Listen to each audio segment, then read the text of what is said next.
Okay guys, तो चलिए आज समझते हैं कि इंटरनली हैश मैप वर्क कैसे करता है जावा के अंदर। तो guys, hash map as we all know कि जब हमें की वैल्यू पेयर स्टोर करनी होती है तो in that case we use hash map.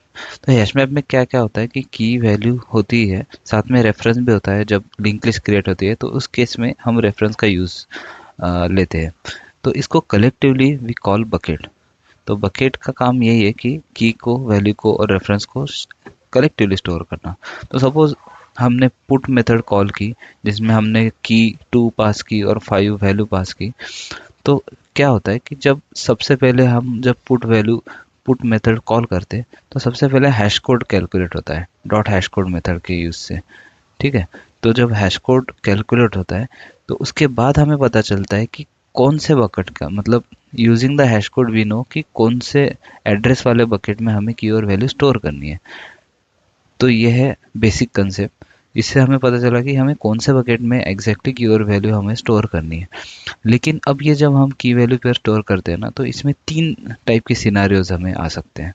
सबसे पहले जो हैश कोड जो जनरेट होता है ना, उसमें सपोज प्रीवियस वैल्यू 2 और 5 है बकेट 1 में, और second hash code for 9 and 7। सो 9 हमारी की है और 7 वैल्यू है फॉर सेकंड बकेट। तो इस केस में हैश कोड जो है वो 100 कैलकुलेट हुआ, फर्स्ट वाले के लिए 10 कैलकुलेट हुआ, 010 मीन्स 10।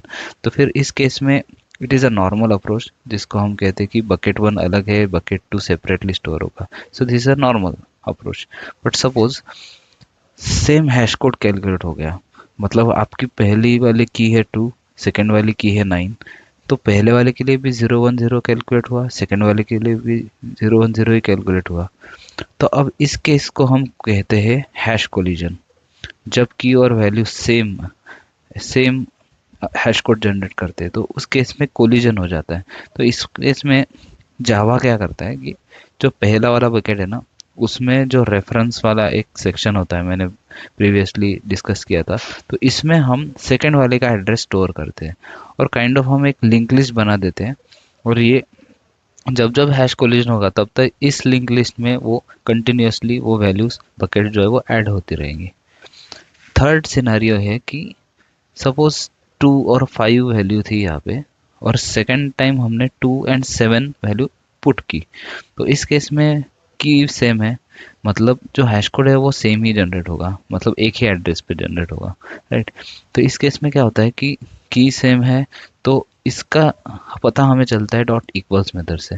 तो इक्वल्स मेथड हमें बताती है कि हैश कोड तो सेम ही है, पर जो जहाँ